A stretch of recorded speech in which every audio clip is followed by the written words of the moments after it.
What's up, everyone? Welcome into. What's up? Started a little bit earlier. Dude, that's so weird. Like my countdown just stopped. It went 5, 4, 3, and then just went blank.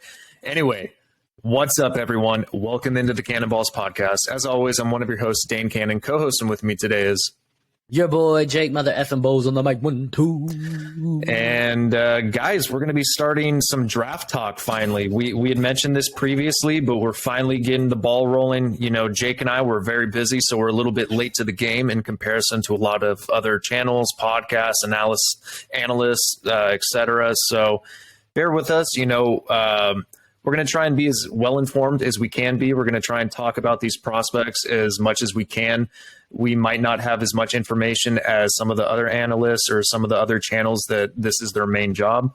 But guys, we're going to be doing position rankings. We're going to be ranking our top 5, and we're going to be doing this for every position. But today we are going to be covering tight ends and wide receivers. Also, before we get going into that, we're going to be talking a little bit of news around the NFL. So stay tuned for that.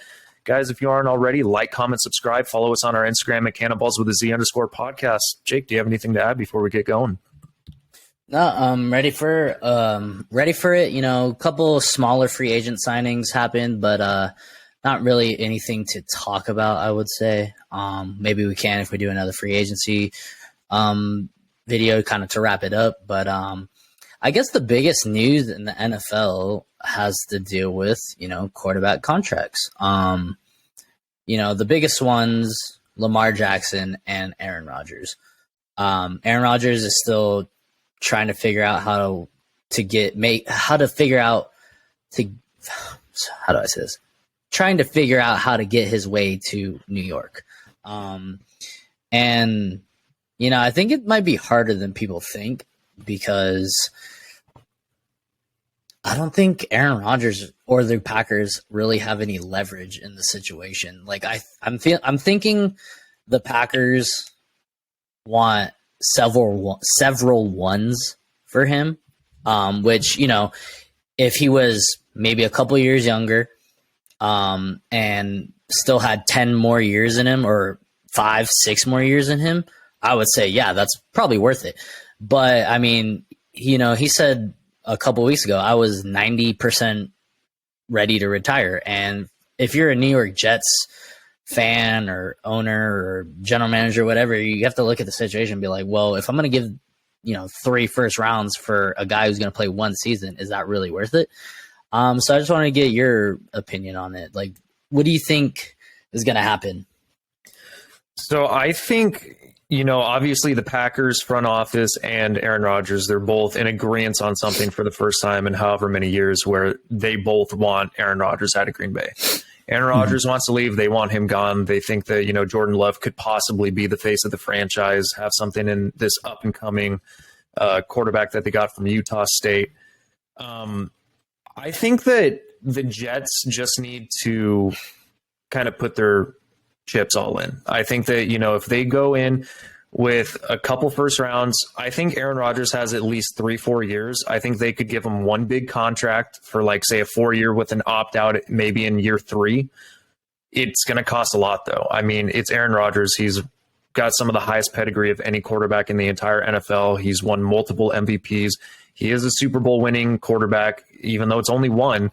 You know, he is a good quarterback. Last year didn't show, but I think if we look at, like, his entire career as a whole, he has been one of the best quarterbacks, at least top 5 in the last 10 years. I think he's that good. We saw regression last year, so it is a little bit risky. How much of that was the team around him, you know, the surrounding pieces, the wide receivers, because he didn't have, like, elite wide receivers other than Christian Watson, who came on late because, you know, he was injured for a good portion of the season. So it's a gamble to a certain extent, but you also know what you're getting with Aaron Rodgers. Like, Aaron Rodgers should be able to come in, especially with a good offensive line, a good defense, and good offensive weapons. You know, I don't think that this is really on Aaron Rodgers or Green Bay. I think this is all on the Jets, how much they're willing to pay for him. So what happens if Rodgers plays, if they do trade, say 3 first rounders? Or 2 first rounders and a second. I don't know. Something a lot in that ballpark. That's what I'm assuming. I know Green Bay is going to want at least 1 first rounder. At least. That's Aaron Rodgers is bare minimum. Aaron Rodgers is for sure at least a first round pick. Yeah. There's no doubt in my mind. So, I mean, but realistically, I could see the Packers probably wanting 2, probably 3, or 2 first and a second. So if Aaron Rodgers does get traded, the Jets help the Packers organization by taking his contract. Maybe they can, move some money around to make it more team friendly for the Jets, but they're helping the Green Bay Packers by taking that contract, and they're giving away their future for the next 3 years. And if he only plays for 1 season, they're fucked. I don't think he's playing 1 season. But what if he said 90% ready to retire? So I'm saying I understand the hesitancy with signing Rodgers, and I disagree with it's in the Jets ballpark. I think it's in the Packers ballpark because they want him gone. They already said they wanted him gone. Rodgers already said he wants to be gone, or he wants to leave. So it's, what are they going to try to get for him? I think, I think it really is in the Packers, field, because it's just hard. I think it's hard to sign somebody who's contemplated retiring, and that's a lot of money. Like he's a very high paid quarterback right now, and I don't remember the numbers, but I don't know. I understand the hesitancy. So I don't know. We'll figure it out. I do get it to a certain extent, but I think the only reason Aaron Rodgers was considering retiring is because he was so done with Green Bay. I mean, the franchise didn't help him the last several years getting a wide receiver in the first round. Obviously, there's been some kind of turmoil between him and the front office. That's a toxic environment. The fans, and, he appreciated playing in Lambeau, and all the fans, that will never change. He'll always be, a Green Bay Packer at heart. But when you have problems with the front office, management, all that stuff, it just doesn't make the work environment fun. And so maybe that's why he considered retiring, because it's like, if it's no longer fun to play, why play anymore? I mean, he's got all the money in the world. He doesn't need to, play to make money. He can go be an analyst if he wanted to. He could work any other job if he wanted to, and he'd be fine for the rest of his life. But I agree with you that it's in Green Bay's court. But I think that, when I said that it's on New York, it's just determining if New York is going to be willing to give them what they want. So Green Bay's waiting on New York, because if New York's not willing to give it, then they're going to have to come to an agreement somehow. Otherwise, maybe he does retire. But I'm 95% sure he's going to New York. Yeah, no, I mean, that's where everything points to. So we'll see. We'll keep and a close eye on that. The other quarterback situation, a lot of juicy details, way more, I think, juicy details with this quarterback situation. Lamar Jackson, apparently he requested a trade March 2nd. He said he was done with the franchise. What do you make of all this? He said he was going to make a video of showing the truth. Me personally, I think the relationship went from, and this could all just be negotiation talk. There was a lot shit like this always happens with negotiations, blocking the team from Instagram, deleting the picture. I mean, look at Kyler Murray. He deleted the Cardinals logo or whatever from his Twitter or whatever. So, a lot of shit like this happens in negotiations, and but I don't know. I feel like it's maybe a little bit deeper with Lamar. I feel like, because they've been trying to get this contract for 2 years now, and it hasn't happened. And he's requested a trade, and I don't know. What do you think of this situation? I think this is Lamar trying to get some leverage in talks of his contract, because he's wanting to be paid. But obviously the front office of Baltimore doesn't want to pay him top tier money because of the injuries the last couple seasons, the performances, the amount of playoff wins. I think he's had 1 playoff win, and it was a wild card win in his tenure, if I'm not mistaken. So everyone's always talked about how great of an athlete Lamar is. There's no doubt about that. But you can't pay him top 5 quarterback money if the production isn't there through passing the ball, playoff wins, production on and off the field. You know, he's got to stay healthy. And so this is, I think, him trying to get the bag. Obviously, he wants the money, and I don't blame him. Like, he is an elite talent at what he can do. I don't think he's an elite passer by any means, but he's an elite mobile quarterback. You know, he can run the option better than almost any quarterback in the NFL. I think he's, you know, got good game speed. I think that he can read the field well. I just don't necessarily think that he's a top 5 quarterback. And so that's what he wants to get paid. So this is his way to try and get another organization to buy in on him and say, you know, this isn't why they're paying me. Something like that. That's what I think's going on. Is he a top 10 quarterback? I'd say he's top 15. I would say his talent is top 10 easy. But the production just hasn't been there. The health hasn't been there. Yeah. Because, like, he'll start seasons like MVP form again. He's won an MVP. Mm-hmm. Like, he has the ability to be a top 5 quarterback, in my opinion. Like, he has the ability. And how much of that is, you know, his receiving core and the surrounding cast? It could be like an Aaron Rodgers, like how we saw the regression from him last year. He hasn't had the wide receivers that he used to.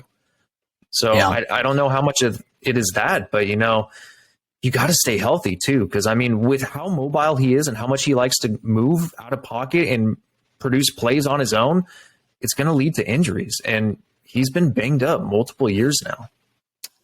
Yeah, it's a tricky situation. I mean, what I think is going to happen, so first off, I don't think he's going to get Deshaun Watson's contract. I think he wants that and more. I don't think he's going to get, what is Deshaun Watson's, 237 guaranteed? It's something like ridiculous, that. Yeah, something. The Browns fucked up. All right, the Browns are stupid. Lamar Jackson is not getting that guaranteed. I think that will probably never be done.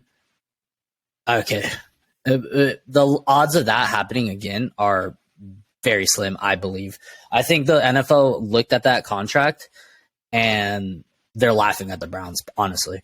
So I don't think he's going to get, you know, everything guaranteed. I don't think he's going to get that high of a number guaranteed. He'll get some guaranteed money for sure. But I think, you know, I think he is a top 10 quarterback. You know, he's a definite weapon. He helps the Ravens. They win with him. So I think they need to pay him, but I don't know if he really wants to stay with them. So it's going to be interesting. But I think what's going to happen is he might, unless someone just, you know, pulls out some crazy trade for him, you know, like a 3 first rounders and blah, blah, blah, blah, blah. I think he's going to stay put in Baltimore. He might not sign. I think he might play the 1 year, you know, restricted or not restricted free agent, maybe, and have a farewell season with Baltimore. And then after this season, he can leave, and then he can really go get the bag. I think that's my opinion of what would happen because, you know, he really doesn't have a whole lot of leverage in this situation, I don't think. And I think it's just best for him to either, because he can't sit out. But I think it's best for him to just play, have a farewell season, have an awesome year, showcase his talents to other teams, and, you know, a quarterback needy team is going to sign him. So, and then he'll have his pick of the litter. So I think that's what personally will happen. I don't know, though. I don't know shit. Yeah, I think he stays in Baltimore at least 1 more year. I don't think it's happening. I don't. And I mean, like, if he sits out, like to see him go though. Well, I mean, there's teams I would like, but I think I don't know why I thought of this, but it's because I was watching a video about them. So one of the richest franchises in the NFL. If you're not a Cowboy, even if you're a Cowboy fan, sorry, that's the team. if you're a Cowboy fan, you're looking at your team and you look at it and you say, I might have a quarterback problem. We might have a little bit of a ceiling with Dak Prescott. Imagine Lamar Jackson on the Cowboys. And don't tell me the Cowboys don't have money, because they do. They can find that money and pay Lamar Jackson. Pair Lamar Jackson with CeeDee Lamb and who did they just get? Brandon Cooks and that defense, and Tony Pollard coming back, and they have a pretty good line, dude. I think the Cowboys should do that, but that's just me. So, what do you think? I think that's pretty wild. Yeah, I kind of like the idea of that, but I just don't know how much better they would be with Lamar than they would be, I think, with Dak. But we're also going to see like how Dallas's offense looks with Mike McCarthy calling the plays. I mean, he might have been calling the plays. No, I think Kellen Moore was calling the plays, but we'll see, because I know Mike McCarthy got rid of Kellen Moore. Kellen Moore is now on the Chargers, and Mike McCarthy wants to call the plays. So, like, what if this just turns into a straight like running game, like just 90% running Mike McCarthy, and then that would be beautiful, and that would be beautiful for Lamar. Just options for days. I think that's kind of fun. Like, that would be a kind of fun situation. I mean, let's be honest. I hate the Cowboys, but I don't know how much Jerry Jones kind of sticks with players. I mean, he sticks with Ezekiel Elliott after, he's been declining every year since he's been in the league, or since he started out hot. Until this year. So until this year. But I feel like, they'll probably stick with Dak and think he can take him to the Super Bowl, which maybe he can if he just like forgets that he's Dak Prescott. But I truly think that if it's a contract year, if it was a contract year for Dak, I think they would ship Dak out and they should sign Lamar Jackson. I don't know. I think it would be pretty fun, but that's just me. So that would be entertaining. But guys, so that's going to be our news from what's been going on, especially with the quarterback situation in the NFL as of late. Jake, I think it's time that we get going into our top 5. So this is the main segment of today's episode. We're going to be going over our top 5 wide receivers and tight ends, just in case you guys missed the intro. Jake, which position group do you want to start off with? Would you like to start off with tight ends or wide receivers? I say we save the best for last. So let's start out with wide receiver. Okay. We were talking about it before we started recording. And I've watched several videos, trying to get some information, watching some highlights. And we were both in agreement, along with other people, that this year's wide receiver class is, okay, but they're not world beaters. I mean, they're definitely, you can plug them in. Probably, I think the way I look at them, they're a bunch of project players. That's kind of like, project players. You can kind of put them in the offense and watch them grow and see where they go from there. They're not going to be like your number one right off the top. Or a bunch of these guys are going to be number 2s. That's what I was number 3s. I think a lot of these guys are solid number 2 wide receivers. Mm-hmm. Or like gadget players, like, end arounds, sweeps, all that kind of stuff. So, I mean, not to say that some of these players aren't, talented. I just don't think, like Dane said, or I said, I don't think these guys are going to be number 1s. Quentin Johnson, maybe if he, he's kind of, we'll get into him, but we'll get into it. So you want to start from 5 or 1?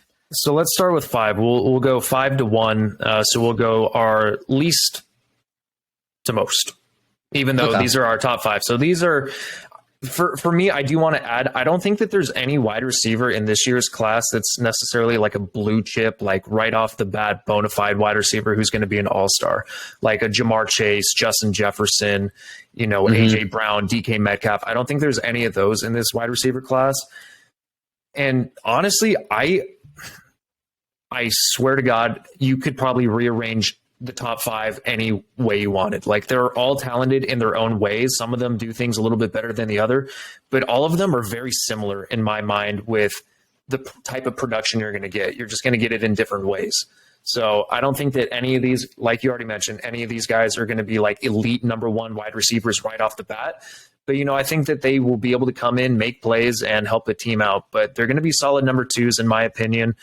But yeah, we'll get into it. So Jake, how about you start things off? We'll just each give our number 5, and we'll talk a little bit about it, and then we'll go to 4, 3, 2, 1. All right, so starting out number 5, I kind of forgot about this guy a little bit, but I got Jalen Hyatt. That's funny. I have Jalen Hyatt number 5 as well. Oh, interesting. So yeah, no, he was Tennessee's probably number 1 threat. He's a really good vertical threat. He went for 1,200 yards, 15 touchdowns. So he's a good wide receiver. I don't know. It's kind of hard for me to judge wide receivers just based off highlights. I mean, you could say more about these. I'm not really. How do I say this? Let me jump in. Yeah. So thank you. Jalen Hyatt kind of became Tennessee's number 1 wide receiver with Hendon Hooker after Cedric Tillman, who I believe was their number 1 receiver, got injured, and he kind of fell down the draft board and everything due to injury and wasn't as fast. Jalen Hyatt's game speed looks ridiculous. It looked like he was going to be running like a 4.2, maybe low 4.3s. Turns out at the combine, he wasn't as fast as we all thought. His game speed looks way quicker than he actually ran at the combine. Jalen Hyatt for me is kind of a one-trick pony. He's a deep vertical threat, and he's got okay hands. I mean, he had some bad drops even at the combine. Will Levis, the quarterback from Kentucky, threw him a deep ball, and he just dropped it outright. And that's no pads, no one in his face, just dropped it. But if you look at his game against Alabama, my God, I think he had 3 or 4 touchdowns, and he had over 200 receiving yards. He won them that game. Like, Jalen Hyatt was just burning these cornerbacks and defensive backs all over the place. Like, he can have breakout games. And, I think Jalen Hyatt's game speed is faster than it showed at the combine. I don't know if maybe he was nursing a little bit of an injury, or maybe he tried putting on a little bit of extra weight to look bigger. Because, most of these receivers are slender. Like, these are a lot of like slot type receivers, shifty, not big build, kind of elusive wide receivers, in my opinion. But yeah, Jalen Hyatt, he can be a threat. And, I think that he's got enough speed to be a deep vertical threat. I do worry about his hands a little bit, but, Jalen Hyatt, number 5 for me. Yeah, and just a couple measurements. He's 6 foot, 176 pounds, so a little on the lighter side. And he has 4.4 speed, so pretty quick. You want to do number 4, or do you want me to go number 4 again? Yeah. I'll start off number 4. So number 4 for me is a wide receiver that is very similar to Jalen Hyatt, in my opinion. I think that this wide receiver is a little bit better at route running. I think he's got more sure hands. I think that, he's got a little bit more versatility when it comes to the position of wide receiver, and that would be Jordan Addison. I was higher on Jordan Addison at the beginning of the season, but like Hyatt, he's slender, man, and he's not as athletic as you would have hoped. I think the combine kind of dropped him a little bit for me, because I think that NFL teams are going to kind of look at his measurables a little bit and kind of think, okay, he should be a little bit more explosive than he actually is. But, Jordan Addison, he's got great hands. He's quick. He's elusive. He's fast. And he's got good route running. When he was at Pitt, he looked great. When he was with Kenny Pickett, he looked great. He looked great with Caleb Williams at USC. But I do worry a little bit about his size. I worry a little bit about his health in the NFL. But, overall, I think he's a good receiver. So I have him at number 4. Right on. For me, at number 4, I have Quentin Johnson. I love the size of Quentin Johnson. He's 6'4", 215 pounds. He's a big wide receiver. What's crazy? At the combine, I think he measured in at 6'2". Really? Yeah, because he's listed as 6'4", but I think at the combine he measured in at a little over 6'2". I think he was under 6'3", if I'm not mistaken. Let me just... Okay, they wrote it wrong on that one page. All right, 6'3", 208. So he's still a pretty big boy, right? Yeah, he's a big dude. You know, and I've only watched a couple of games of his games. You know, I'm not a crazy giant TCU fan or anything, but I kept seeing this guy play, and he looked like a big dude. I mean, he was bodying corners out there.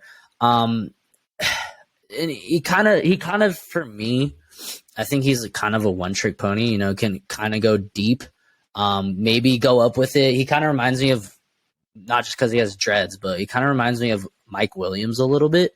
So I think, I don't know. It's, again, I don't know shit about wide receivers. I just see their highlights. But to me, I think people may be enamored with his size or whatever, and maybe want to reach a little bit for him. But, you know, you kind of just see him doing the deep route, and you kind of have to do a little bit more in the NFL. So hopefully he can, you know, step up with his route running and all that kind of stuff. But yeah, for me, I got Jordan, or what's his name? I already forgot. Quentin Johnson at number 4. All right, and Jake, then who do you have at 3? At number 3, I had Jordan Addison. I just think he's a little bit quicker. You know, he is a smaller wide receiver. A bunch of these wide receivers remind me of Devontae Smith. Yeah, they do. From the Eagles. So, I mean, I think they're kind of, or at least he kind of proved that, you know, the smaller stature guys can make it in the NFL, you know, with their shiftiness. I mean, look at Tyler Lockett. He's been in the league for years, and he's not a big dude. So I'm thinking these smaller guys will probably, or try to do the same stuff. But yeah, I mean, Jordan Addison, he was a beast for USC. Hated watching him because, you know, Notre Dame fan over here. But he looked good when I watched the tapes. I really can't say too much more. If you want to elaborate a little bit more, I mean, you already did. So yeah, at number 3, I got what's his name? Jordan Addison. Jordan Addison. Who's your number 3, Dan? At number 3, I have Zay Flowers out of Boston College, and I love watching Zay Flowers. He's a little bit on the shorter side. You know, he has kind of like Jalen Hyde. He has faster game speed than he ran at the combine. But his yards after contact, I think Zay Flowers is probably one of the best, if not the best, in this class, just because he's smaller stature, but he is probably the shiftiest of these wide receivers, in my opinion. The only reason I have him at 3 and not higher is I have a couple questions about his hands. He can make some spectacular catches, and then he can have some really bad drops. So he's a little bit inconsistent in that regard, and it's the size again. Like, even though he's around the same weight as some of these guys, he's a little bit shorter. And I wish that he had a little bit more explosiveness to him when it comes to the fact that I think he's around 5'10", if I'm not mistaken. He's 5'9". 5'9". So yeah, he's a smaller guy. So I like him. I just worry about the height a little bit and, you know, contested catch ability. But if you can get him in open field, he can make people miss left and right. And he's good with his balance. He's got some of the best balance. He's got like running back balance. You know, he can get hit and then kind of just shift away. So I like Zay Flowers in that regard. You know, he is also quick. He's not as fast as I would have thought. I thought he was going to be in the 4.3s. I think he ran like a 4.42, 4.41 40, something along those lines. 4.42. 4.42.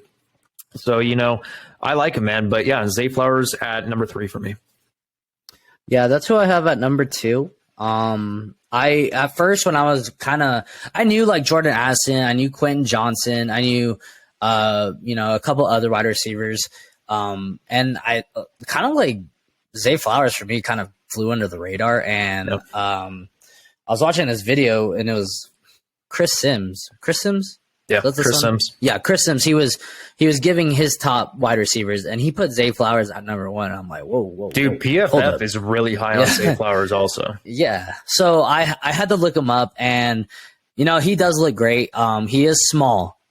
Again, small stature. He's 5'9" and 182 pounds. So he's smaller than me, but he's fast. He's got 4.42 speed, and I think he has what's the get off like from the line. I think he has a good first step. Yeah, I agree. And someone mentioned, I was watching a video and someone said this, and I was looking at his highlights. I'm like, wow, this is kind of true. He reminds me of Brandon Ayuk. Really good route running, can freaking not like crazy fast, but he has really good route running, really good first step, and can make you miss. So he looks good to me. So yeah, I got Zay Flowers at number 2. So at number 2, and this is mostly due to speculation, I think so. At number 2, I have Quentin Johnson. I was a little bit lower on him, but I have Quentin Johnson at 2 because of the upside. I think out of any wide receiver in this class, he has the biggest potential because for his size, like Mike Williams, like you said, he's kind of a one-trick pony right now and not the best route running. You would like to maybe see a little bit better contested catchability. But I think if you can dial in his route running, because he's got speed for his size, he's much faster than Mike Williams. Mike Williams ran like a 4.5 something, maybe 4.6 40. I think Quentin Johnson was in the 4.4s as well. And for that size, 6'3", 208, like he can get some burning speed down there. And, he's a little bit elusive. He can make people miss, but there are some worries his first year. I don't think that he's going to be the best receiver out of this draft year one. I think that it's going to take him about 2-3 years to get things going. He's got to work on his route running and maybe a little bit more of his explosiveness. But I think out of any of these receivers, because he's the prototypical size, he's a typical X receiver that you want on the outside. And, he's got good hands. So, Quentin Johnson at 2 for me. Yeah, I think if size counted for everything and, the NFL is full of giant human beings.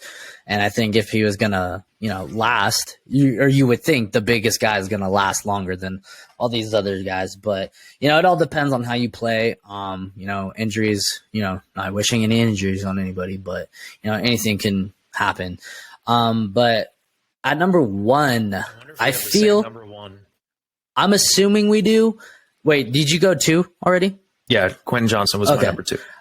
I'm assuming we do, but I just want to say I think a lot of people have slept on this wide receiver. Yes. Just because of injury of the last season. I know for a fact we have the same wide receiver. Yeah. Jackson Smith and Njigba. Yes. Yeah. Okay. So I didn't see a whole lot from him this year because he was injured, right? But, last year, this guy was lights out, man. Like, he was a beast. Like, I remember watching Ohio, I think you're thinking about the Rose Bowl, right, against Utah? Yes. Yeah. And, dude, I just kept hearing this dude's name, and I've never really watched Ohio State games, and maybe I'll watch 1 or 2 here there, but I don't analyze them. But I just kept hearing this kid's name, Jackson Njigba, like over and over and over again, dude. And this dude's a beast. I'll let you elaborate a little bit more on him, but, he's 21. He's 6 foot, so pretty tall. And 196 pounds. So, not super light, not super heavy. I like that. Did he run a 40? He did not run a 40, but he had the fastest cone drill speed out of any of the wide receivers, I believe. Like his shiftiness is good. Like he can stop and turn on a dime. And, when he's healthy, he's got great hands. He's got great body control, good contested catchability. Jackson Smith and Njigba is slept on due to the fact that, he was injured. He's not going to get you your yak yards. He's not going to be the kind of guy to like break tackles left and right. He's just going to get open. He's like a Keenan Allen to me. Like he's a good slot receiver who's going to use his movement and his route running to get open. Like he's not going to burn you. He's not going to be the fastest, but due to the fact that like his cone drills were so good, just shows like how he can stop and cut on a dime. So that's why I have him at number 1. When he was healthy, he was one of the best wide receivers in college. You see him all over the place and he's getting open left and right and he just doesn't drop balls. He's got great hands. So, Jackson Smith and Njigba at number 1. And he's got a super dope name. So before we move on to the tight ends, how many of our top 5 go in the first round, do you think? So who did I have? I had Jalen Hyatt 5. I had Quentin Johnson 4, Jordan Addison, Zay Flowers, and Jackson Smith-Njigba. I say 2 or 3. Yeah. I like I said, I really think one of these teams is going to be enamored with Quentin Johnson's size, and I think they're going to want to take him in the first round. I think he's probably more of a second round talent. I can agree with that. I think most of these guys are second round talents. Man, even looking at like the top, the top 10, or like the top 25, really, PFF rankings, it's really not that deep of a class. There's a couple quarterbacks, but we'll get into that in a couple later episodes. But yeah, no, I think, if someone wants to take a risk on, someone who did get injured, Jackson Smith-Njigba, he's going to be a perfect. I would love to see him like on the Texans, honestly. Like, I mean, I think they could get him because they have what? John Menchie, right? Menchie, Yeah, is that his name? Yeah, but he's coming back from cancer, so I don't know how he's going to be back. I know he's going to be back. Watch. I hope he is, man. Like that storyline of having cancer, your rookie year drafted, so you don't even get to play. Coming back with a vengeance would be awesome. I'm rooting for John Mechie. I'm not a huge Alabama fan, but I love the storyline. He fought through this, and I wish the kid nothing but the best. Honestly, yeah. I mean, we'll get into. I just want to look at the draft order, and I want to see where a wide receiver could be taken. Sorry, bad grammar. So Carolina's definitely not. Houston, definitely not. Arizona, no. Indianapolis, no. I think a receiver goes until the teens, like mid-teens.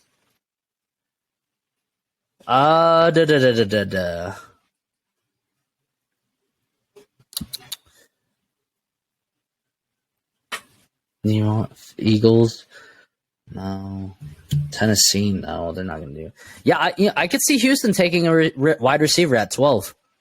I could see Houston taking a receiver at 12 also. Honestly, man, I could see Patriots taking wide receiver. I could see Green Bay taking wide receiver. I can see Pittsburgh taking wide receiver. Detroit, I think they're pretty. No, they might get a third. I think they're pretty set though. Honestly, I could see Seattle taking a wide receiver. Honestly, I think the Chargers need to take a wide receiver. If I'm being honest, they need to take a wide receiver, but I think that they address that in the second round. If you wanted my honest opinion, I think the Chargers' first round pick needs to either be tight end, Bijan Robinson if he's there. Fucking love Bijan Robinson, dude. I'm telling you, he is the second coming of LaDainian Tomlinson. LT baby. Yeah, so I would either go tight end, Bijan Robinson, or edge. Those would be my three. And then because like players that we didn't talk about wide receiver wise, like Michael Wilson, Cedric Tillman, Josh Downs, like you have like they're very similar talents to the top 5. But you can get them later in the draft. Like, yeah, I think that this draft, you can get wide receivers later that are not that far off from like these top 5 that we just listed, honestly. Yeah. Yeah. Xavier Hutchinson from Iowa State. Like that's another one. I've seen a couple things about the dude from Cincinnati, Tyler Scott. Yeah, Scott's good.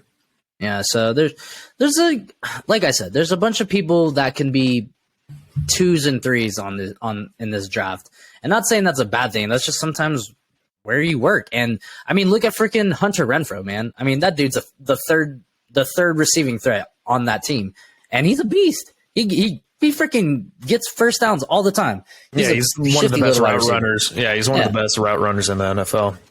So it's just it's not trying to force things. I hate trying to force things. Like, why would you do that? Like, forcing, a 5'10" wide. It's like, would you see Devontae Smith as a number 1 in the NFL? Probably not. He'll probably get injured. So yeah, I see Jackson Smith-Njigba going in the first, and possibly Quentin Johnson. I could see Zay Flowers sneaking in there also, but maybe late first. Yeah, late first. I think Addison and Hyatt, they're going to be second round picks. Honestly, I think someone could take a chance on Addison. I think Hyatt for sure is the second round pick. I do not think that he did enough to like boost his stock into the first round. If he ran like a low 4.3, I think he would have boosted his stock into the first round, honestly. because you can work on his route running, but like if he's got elite speed, then yeah. But you know, he didn't perform as well as, you know, scouts had hoped. Mm-hmm. All right. Well, if you guys like listening to people who don't know a whole lot, I'm glad you're still here. But it's time to move positions. Dane, are you ready? I am ready.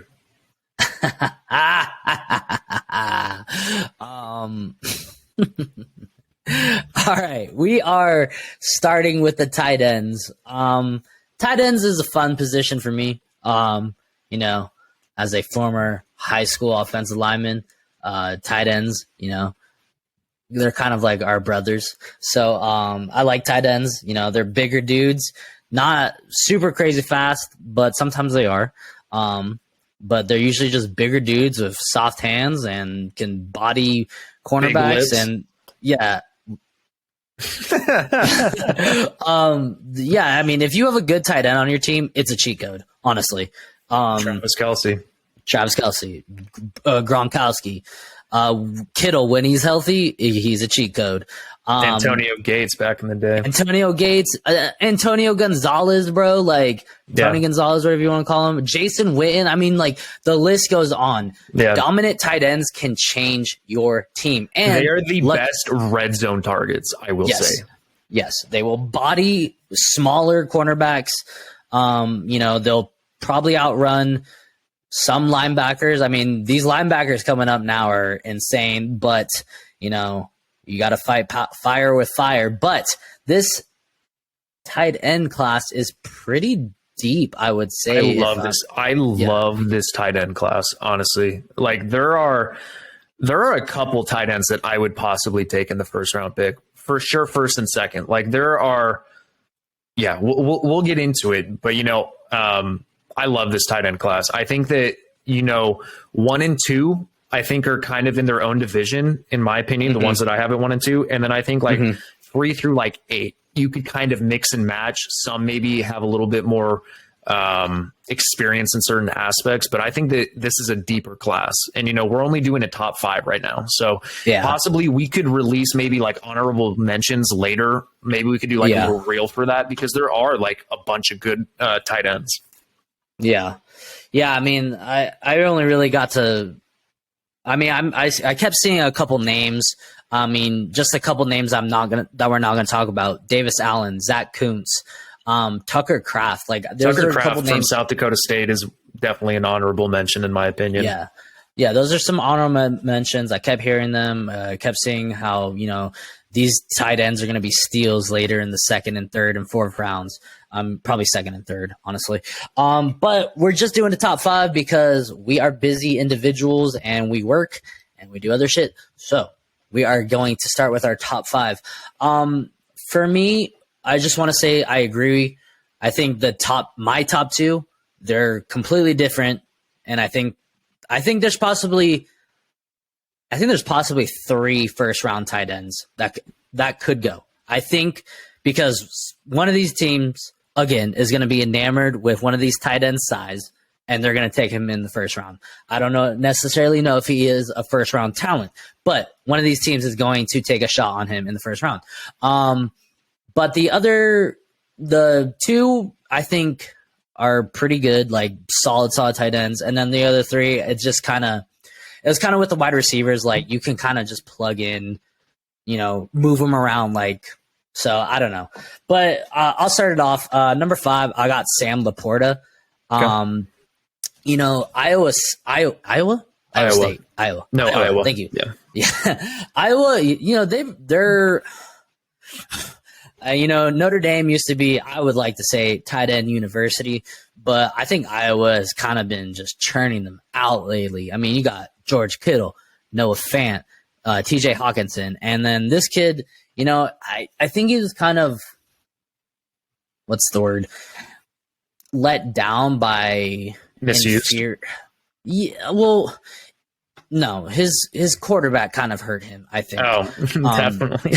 Yeah, so he was kind of like on not the best team, but I think they kind of saw him as, you know, They're one of their better players. I mean, and he's got the size to play in the NFL. He's 6'3", 245, and he's pretty fast. He's 4'5". He can block, he can catch. There's not really a whole lot to not like about him. I mean, yeah. So that's all I'm going to say. I got Sam Laporta at number 5. All righty. Number 5 for me is Darnell Washington. And the reason being, I think Darnell Washington is the best blocking tight end in this draft. He's a freaking behemoth. He's like 6'8", 270 pounds, whatever. He's another lineman. He's another lineman with good speed. I think that he's got elite talent. We just haven't seen it displayed properly from Georgia because, it was kind of like he was schemed open. He wasn't necessarily beating coverage. I mean, he probably wouldn't have to beat coverage because he's so freaking massive. If you can throw the ball high enough, I'm sure he would just grab it out of the quarterback's hands. Can I just say his measurables real quick? Yeah, go for it. This is the tight end I was saying teams are going to be enamored with size. He's 6'6", he's 264 pounds, and he runs a 4'6", 4'6'4". That's ridiculous, ladies and gentlemen. You don't understand. And he had one of the best catches at the combine also. That one-handed grab was phenomenal. He has talent to be one of the best tight ends in this draft. He's not a great route runner. He's not great getting off the ball, but he is going to block the shit out of people. He can block edges all day because he is so big. And he's explosive in that regard. He's got good hands. And, if you get him in the open field, he can, hurdle people. He's got talent. I just want to see more because I don't see him beating coverage. I really don't see him beating coverage. It would be mostly contested catches. But, Darnell Washington, he has a lot of upside. I'm excited to see what he can do in the NFL. I just don't think that he's the best tight end in this year's draft. But, yeah, Darnell Washington at 5 for me. Yeah, so I have Darnell Washington at number 4. All right, mix mine up because I have Sam Laporta at 4. Oh, hilarious. Good shit. So like Dane said, the reason he's not higher is I see him as kind of a project tight end. Size doesn't always translate to the NFL. I mean, look at Mo Alley Cox. Not saying he's a terrible player or anything, but has he gotten more than 5 touchdowns in a year? Was he even the starting tight end last year? I forget. I mean, I kind of forget about the Colts. But, he is very athletic. Every Colt fan wants to forget last year. I think every NFL fan wants to forget the Colts season last year. And fantasy fan. But, back to Darnell Washington, I think maybe I'm going on a high note or on a limb here. I think if he goes to the right team, if he goes to the right system, if they use him correctly, I think he has the highest potential out of all these tight ends. But that's a big if. So, I 100% agree with you. He's a great blocker. He is like a 6 lineman out there. You got to be good at blocking if you're that big. Right. So yeah, I definitely think he's a project player though. So I think he's got to, work on his route running, like you said, and, just got to fine tune some things, but, so he's going to go to some team and maybe he'll be the backup tight end. Maybe I don't know. Maybe he'll do something. So it's going to be exciting to watch him though. Cause I love watching big ass dudes on the field. So number 4 for me is Sam Laporta, which was Jake's number 5. I think Sam's pretty bad at getting open, but once he is open and gets the ball in his hands, he's a beast. He's an absolute beast. He's a yak monster. He can break tackles left and right. He's pretty quick for his size. I think you said he ran a 4.5, right? For 250 pounds. He ran a 4.59, yes. Yeah, so he's pretty quick. He's got good hands. He was hindered a little bit by his quarterback play. He's somewhat similar to Darnell Washington in he's not the best route runner. Getting the ball in his hands can sometimes be a challenge, but once he gets the ball in his hands, he's great. He's great getting past people, stiff arming people, breaking tackles, everything that you can name. And he's a decent blocker, not as good as Darnell Washington, but I think that, in the receiving game, he might have a little bit higher upside than Darnell Washington. But that's all off of speculation because we haven't seen Darnell Washington used in the passing game as much because they had Brock Bowers, who's going to be probably the number one tight end taken in next year's draft. And, it's kind of hard to be an elite tight end when you have the number one tight end also on the same team as you. So, yeah, Sam Laporta at 4 for me. All right, at number 3, I think this is probably out of tight ends, probably this year's most risky pick. Luke Musgrave, he's coming off an injury at 3 as well. Awesome. You can talk better about him than I can, so I'll just say a couple pieces. He's coming off an injury, or I forget when it was injured. Yeah, but then he got to play in the Senior Bowl, correct? Was it the Senior Bowl? Or the Pro Bowl? Or the... Oh, I cannot remember. I cannot recall off the top of my head, to be honest. All right. Well, he got to showcase some of his talents, and he looked great. He looked really good for that team. He was getting contested catches. He was, diving for shit, blah, blah, blah, the good stuff. I kind of want to focus on the negative, unfortunately. I just think, he's a good talent. He has good hands, but it's kind of a risk coming off an injury. It's kind of like Jackson Smith and the Jigba. And, he didn't really get to have, a whole career in college to showcase his talent. So it's just kind of a risk. But I think, some team's going to take a risk on him and, hopefully he can, stay healthy in the NFL, and he's, going to make some team very happy. And measurements, 6'6", big, tall dude, weight 253, nice and solid. And he's got 4.6 speed, so pretty dangerous. What's funny is I think his injury actually hindered his speed because I think he was supposed to be this year's fastest tight end in the draft. And so I think that he actually, if you watch his game speed, he looks, it could be a similar story as like Jalen Hyatt, Zay Flowers, etc. I think he honestly, because he was supposed to run in the 4.4s at that size. That's really what people were estimating him to run at. Jeez. And I think that he has the potential because I don't know how much he was kind of limited due to his injuries and recovering, getting ready for the draft and, doing the combine and everything. But I think Luke Musgrave is a much better route runner than Sam Laporta and better than Darnell Washington. He's the same height, apparently, as Darnell Washington. I thought Darnell was 6'8", but if they're the same height, Luke Musgrave's a big dude. And, he's 6'8". He's great with contested catches. He's good at bodying out smaller defensive backs, and he's another yak monster. When he gets going, he gets going. And you already talked about his hands. He's got sure hands. He's going to haul in that ball. I love watching Luke Musgrave. And for Oregon State, he had a good career. It's just sad that he didn't get to showcase an entire season while he was there because of injuries. So hopefully he can recover from his injury. Another tight end that I haven't mentioned yet, I'm sure he's on your list as well. He's also been dealing with injuries. So, football players get injured and, you got to take a risk sometimes. But yeah, I'm glad that we both have Musgrave at 3. Yep.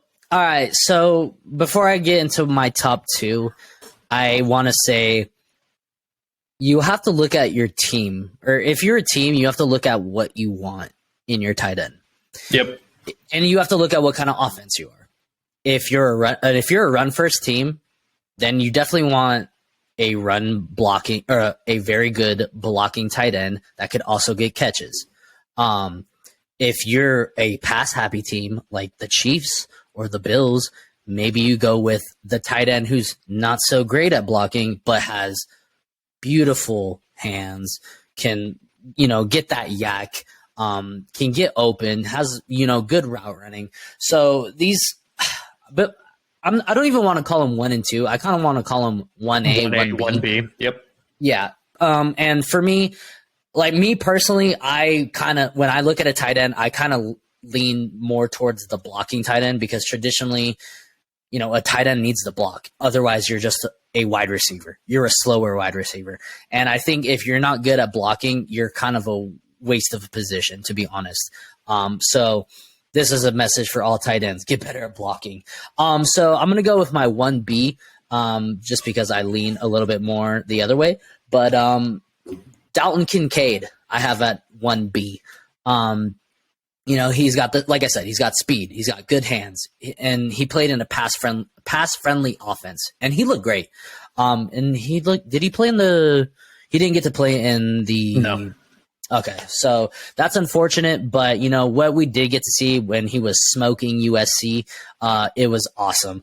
But the thing that is negative about him is he has poor blocking. He's not that great at blocking. But he's a big dude. He's 6'3", or he's pretty big. 6'3". No, that's big.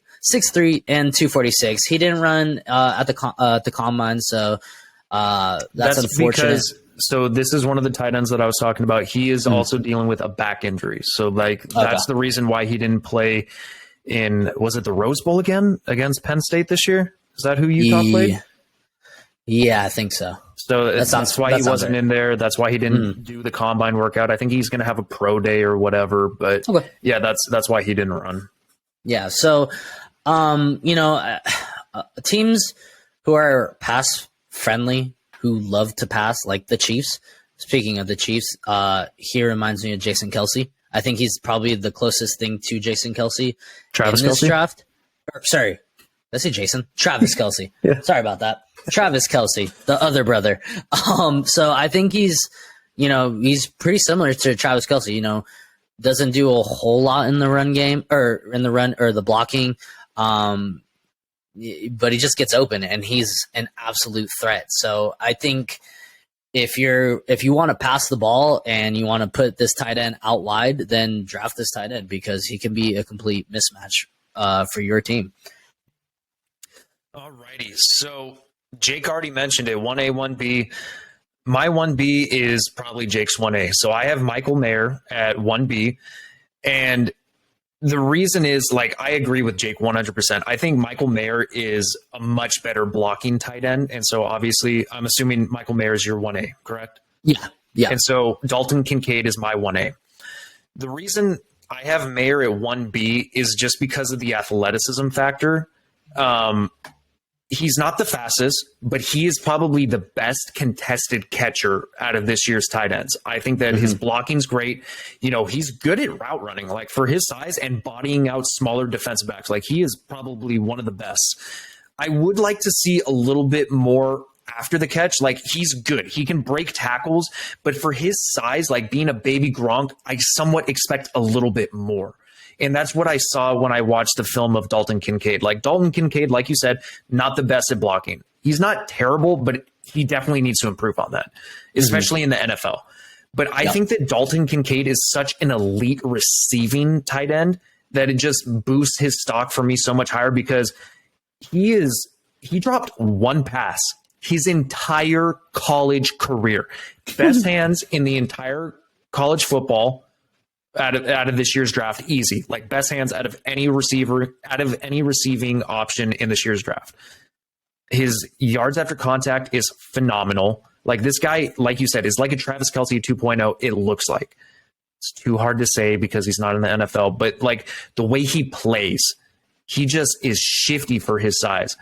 Going back to Mayer a little bit, I think that Jake makes a good point with you have to be able to block in the NFL and to be in the running attack.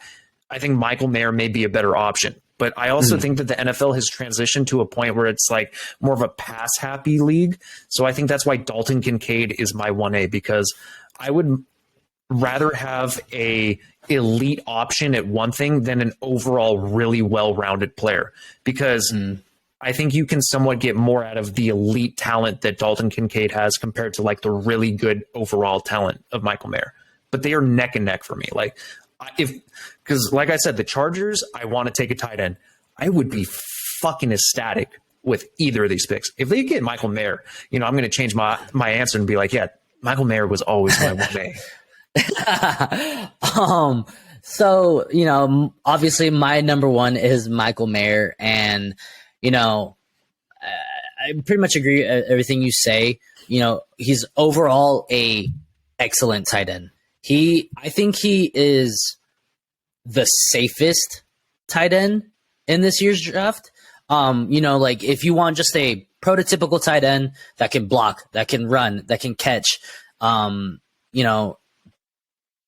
draft this guy. He is a good tight end. He's an excellent tight end, I think. At least he was in college. I 100% agree with you that the kind of yards after the catch is kind of a problem. I think he's more of a, move the chains, get tackled, because he doesn't really break a whole lot of tackles. But maybe he can a little bit, but I don't know. I see him more of as, get the first down, start running the ball again, or, a red zone threat. I think he is the best red zone threat by far in this tight end draft.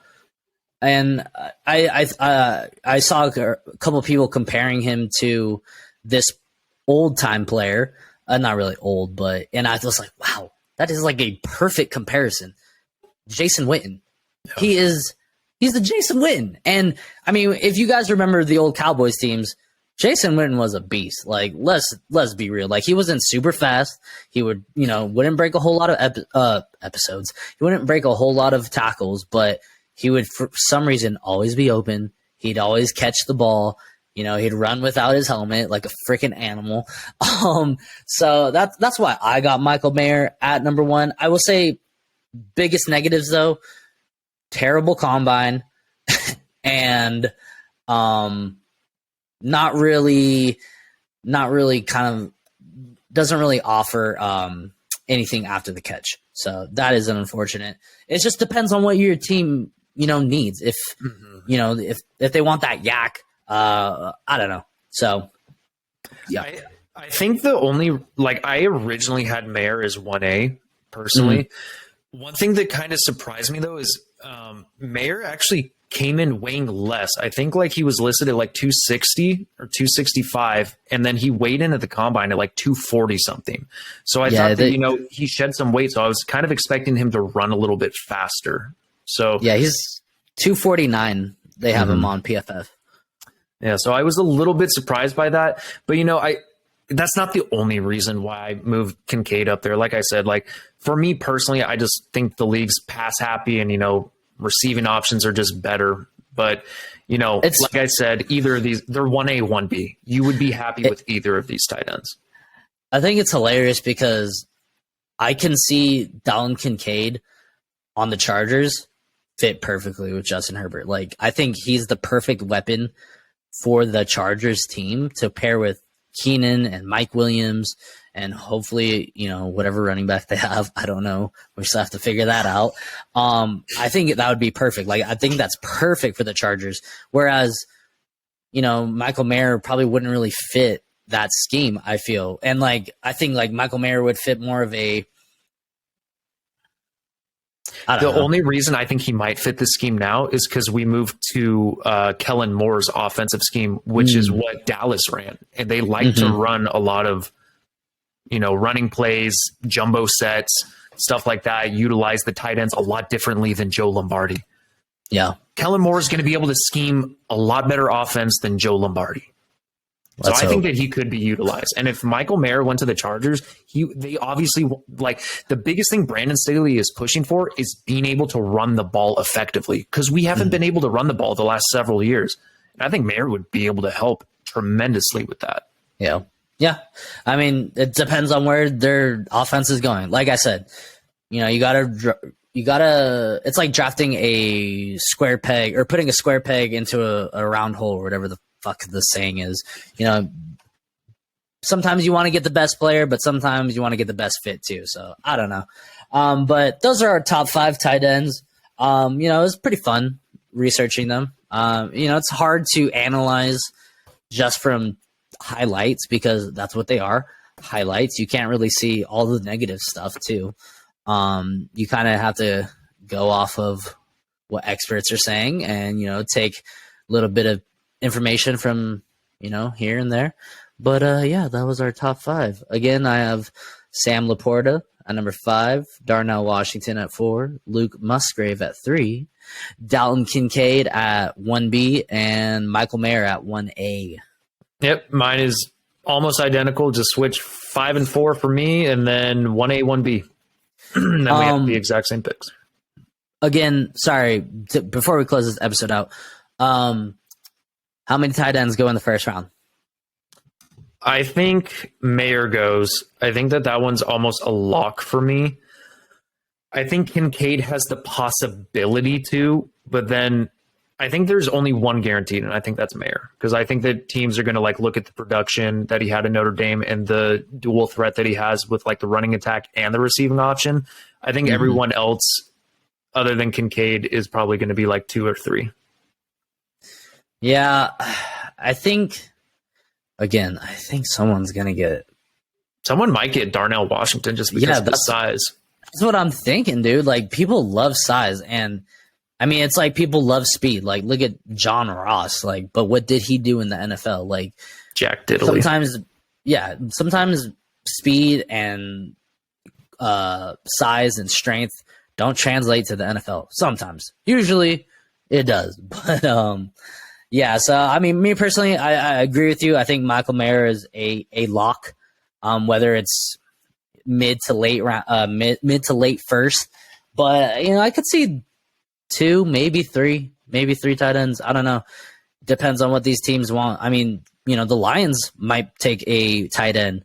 I could see the Lions taking a tight end. They got rid of what's his name, TJ Hawkinson. I mean, could you imagine Kincaid on the Lions or Mayer on the Lions? That'd be gnarly. Or Darnell Washington on the Lions? Come on now.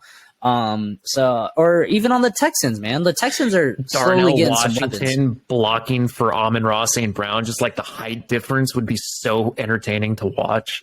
Just a short stature wide receiver running behind this behemoth of a tight end. That'd be awesome. I love that word. But yes, yeah, I just love big giant players, dude. It's honestly my favorite. Bro, I thought you were gonna go so much dirtier there. Big giant cock. Oh, there you go. You said it. Hopefully none of you guys have even stayed this long into the podcast. Hopefully you guys tuned out and you're like, fuck this. These guys fucking suck. They don't even know what the fuck they're talking about. All right, Dane. Yeah, guys, let's close this out. That's going to do it for us. Like, comment, subscribe. Follow us on our Instagram at Cannonballs with a Z. Cannonballs with a Z _podcast. Jeez, I blanked so hard right there. Don't even know our podcast. But yeah, turn bell notifications on. Jake, send us out of here. Yes, please. If you watch our video, just please give it a like. It kind of helps us out. Yeah, we're going to continue doing these 1 week episodes until the draft. Actually, probably until the start of the season. Really no need to do more than one episode during the off season. But yeah, thanks for listening. Everything Dane said, ditto. And as always, peace.